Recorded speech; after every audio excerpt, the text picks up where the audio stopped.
Acclamons la parole de Dieu.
Monsieur le cardinal 23, Monsieur les cardinaux, mes chers frères dans l'épiscopat, frères et sœurs dans le Christ, Jésus-Christ nous rassemble en cet admirable lieu, au cœur de Paris, en ce jour où l'Église universelle fête Saint Jean Chrysostome, loin de ce plus grand docteur qui, par son témoignage de vie et son enseignement, a montré efficacement aux chrétiens la route à suivre. Je salue avec joie toutes les autorités qui m'ont accueilli en cette noble cité, tout spécialement le cardinal André 23, que je remercie pour ses aimables paroles.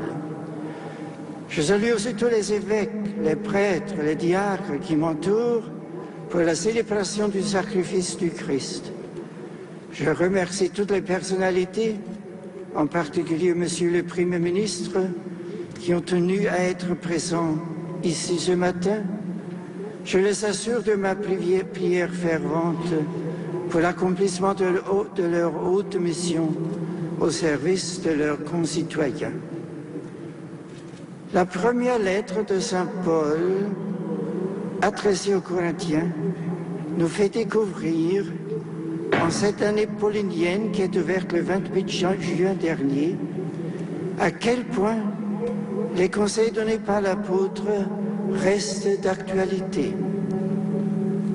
Fuyez le culte des idoles, écrit-il à une communauté très marquée par le paganisme et partagée entre l'adhésion à la nouveauté de l'Évangile et l'observance de vieilles pratiques héritées de ses ancêtres.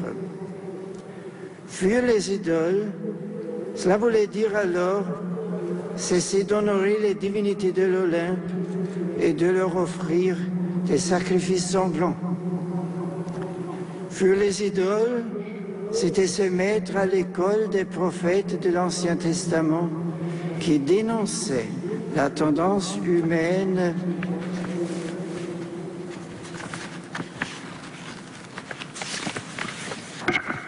à forger de fausses représentations de Dieu. Comme le dit le psaume 113, à propos des statues des idoles, Elles ne sont que or et argent, ouvrage de mains humaines. Elles ont une bouche et ne parlent pas, des yeux ne voient pas, des oreilles n'entendent pas, des narines et ne sentent pas. Hormis le peuple d'Israël qui avait reçu la révélation du Dieu unique, le monde antique était asservi au culte des idoles. Très présente à Corinthe, les erreurs du paganisme devaient être dénoncées, car elles constituaient une puissante aliénation et détournaient l'homme de sa véritable destinée. Elle empêchait de reconnaître que le Christ est le seul et vrai sauveur, le seul qui indique à l'homme le chemin vers Dieu. Cet appel à fuir les idoles reste pertinent aujourd'hui. Le monde contemporain ne s'est-il pas créé ses propres idoles? N'a-t-il pas imité, peut-être à son insu, les païens de l'Antiquité en détournant l'homme de sa fin véritable, du bonheur de vivre éternellement avec Dieu? C'est là une question que tout homme, honnête avec lui-même, ne peut que se poser. Qu'est-ce qui est important dans ma vie? Qu'est-ce que je mets à la première place? Le mot idole vient du grec et signifie image, figure, représentation, mais aussi spectre, fantôme, vaine apparence. L'idole est un leurre, car elle détourne son serviteur de la réalité pour le cantonner dans le royaume des apparences. Or, n'est-ce pas une tentation propre à notre époque, la seule sur laquelle nous puissions agir efficacement? Tentation d'idolâtrer un passé qui n'existe plus, en oubliant ses carences. Tentation d'idolâtrer un avenir qui n'existe pas encore. On croyait que par ses seules forces, l'homme réalisera le bonheur éternel sur la terre. Saint Paul explique aux Colossiens que la cupidité insatiable est une idolâtrie. Il rappelle à son disciple Timothée que l'amour de l'argent est la racine de tous les maux. Pour y être livré, précise-t-il, certains se sont égarés loin de la foi et se sont infligés à eux-mêmes des tourments sans nombre. L'argent, la soif de l'avoir, du pouvoir et même du savoir, n'ont-ils pas détourné l'homme de sa fin véritable, de sa propre vérité?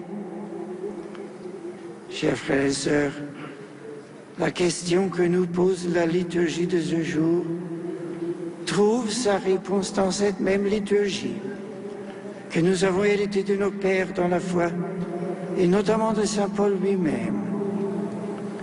Dans son commentaire de ce texte, Saint Jean Chrysostome fait remarquer que Saint Paul condamne sévèrement l'idolâtrie, qui est une faute grave, un scandale, une véritable peste. Immédiatement, il ajoute que cette condamnation radicale de l'idolâtrie n'est en aucun cas une condamnation de la personne de l'idolâtre.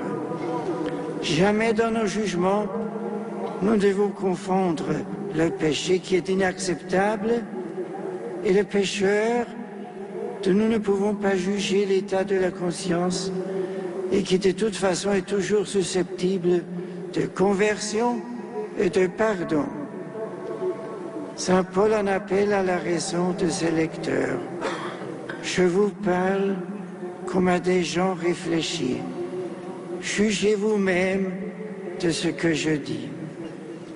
Jamais Dieu ne demande à l'homme de faire les sacrifices de sa raison. Jamais la raison n'entre en contradiction réelle avec la foi. L'unique Dieu Père, Fils et Esprit Saint a créé notre raison et nous donne la foi en proposant à notre liberté de la recevoir comme un don précieux. C'est le culte des idoles qui détourne l'homme de cette perspective, et la raison elle-même peut se forger des idoles.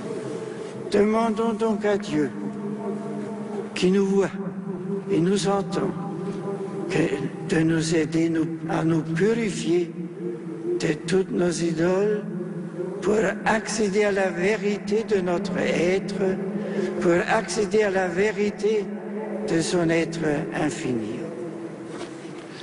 Mais comment parvenir à Dieu?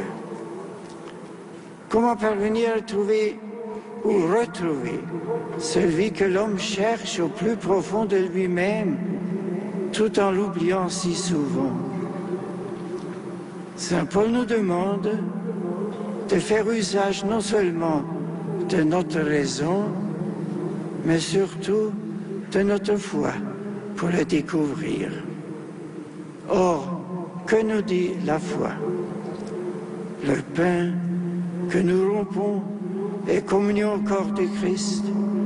Le coupe d'action de grâce que nous bénissons est communion au sang du Christ. Révélation extraordinaire qui nous vient du Christ et qui nous est transmise par les apôtres et par toute l'Église depuis 2 millénaires. Le Christ a institué le sacrement de l'Eucharistie au soir du jeudi saint. Il a voulu que son sacrifice soit de nouveau présenté de manière non sanglante chaque fois qu'un prêtre redit les paroles de la consécration sur le pain et le vin. Des millions de fois, depuis 2000 ans, dans la plus humble des chapelles, comme dans la plus grandiose des basiliques ou des cathédrales, le Seigneur ressuscité s'est donné à son peuple, devenant ainsi selon la forme de saint Augustin, plus intime à nous-mêmes que nous-mêmes. Frères et sœurs, entourons de la plus grande vénération les sacrements du corps et du sang du Seigneur, le très saint sacrement de la présence réelle du Seigneur à son Église et à toute l'humanité. Ne négligeons rien pour lui manifester notre respect et notre amour. Donnons-lui les plus grandes marques d'honneur par nos paroles, nos silences et nos gestes. N'acceptons jamais de laisser s'affadir en nous et autour de nous la foi dans le Christ ressuscité présent dans l'Eucharistie.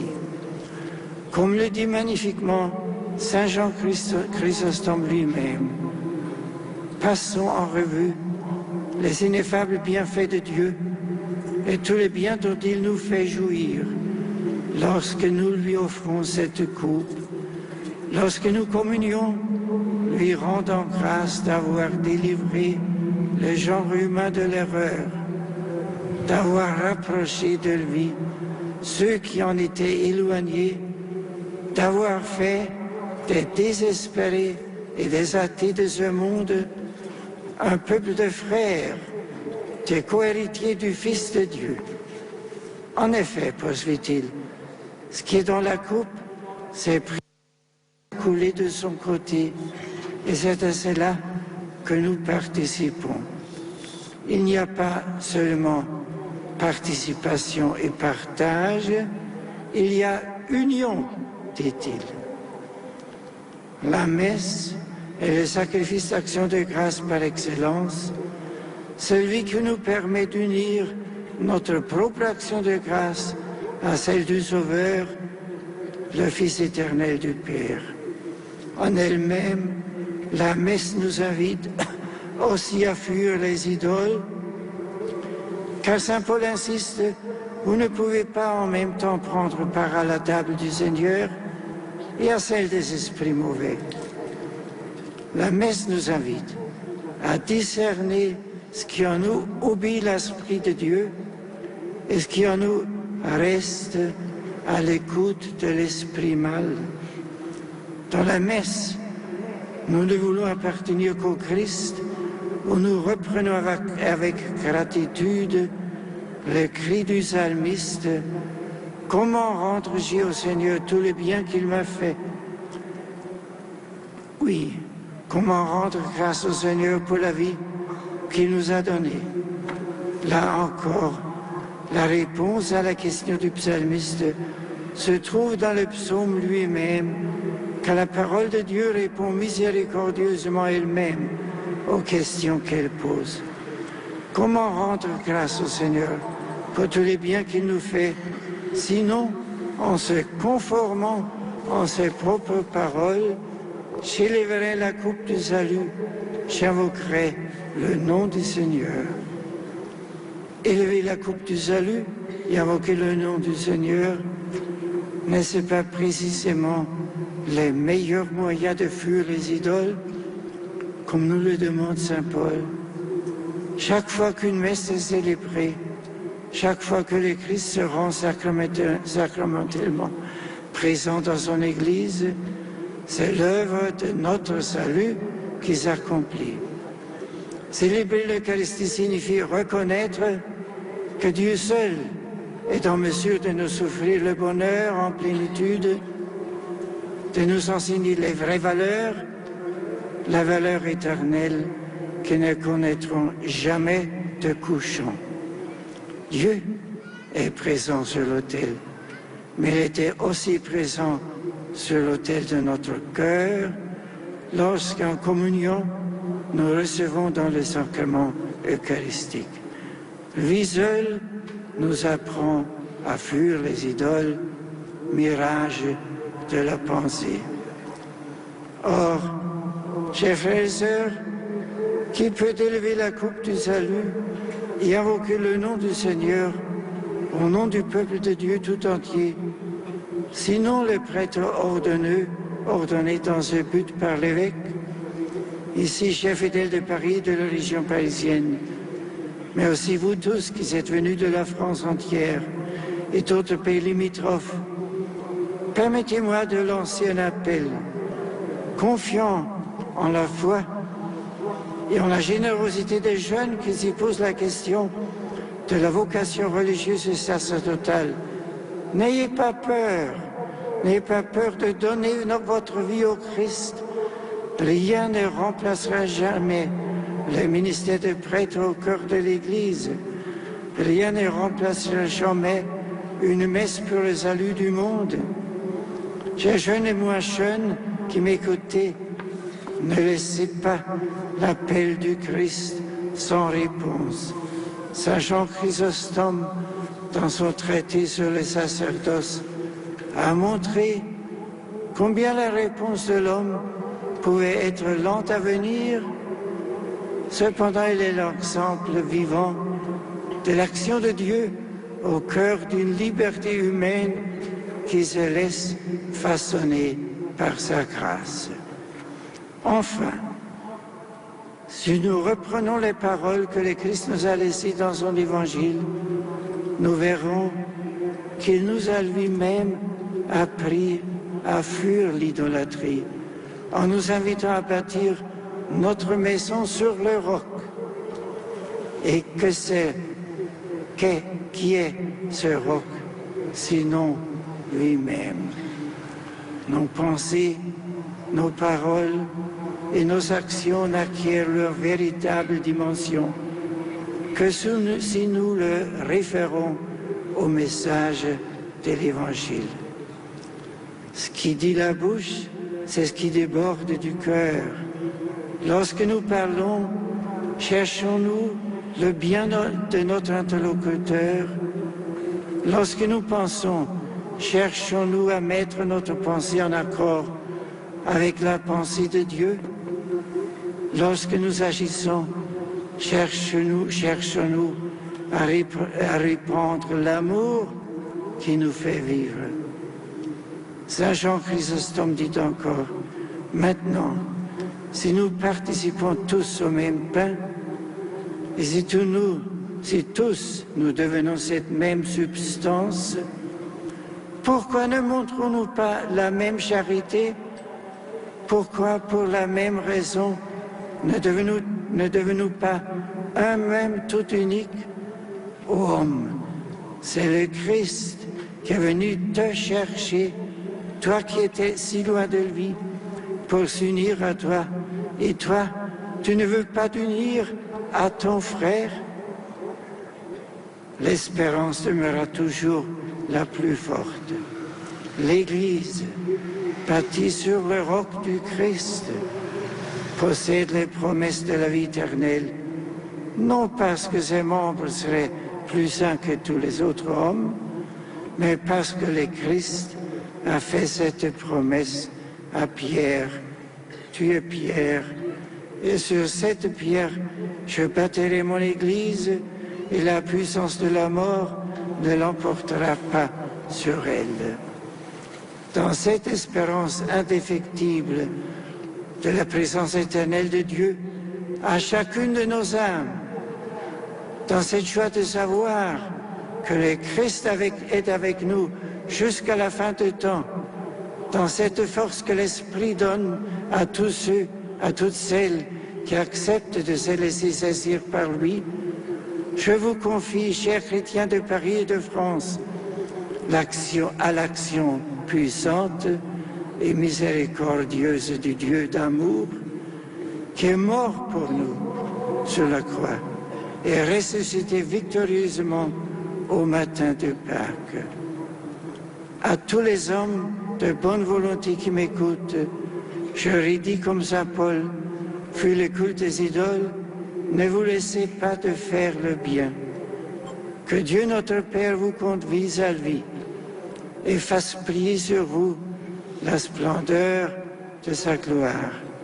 Que le Fils unique de Dieu, notre Mère et notre Frère, vous révèle la beauté de son visage de ressuscité. Que l'Esprit Saint vous comble de ses dons et vous donne la joie de connaître la paix et la lumière de la très sainte Trinité, maintenant et dans les siècles des siècles. Amen.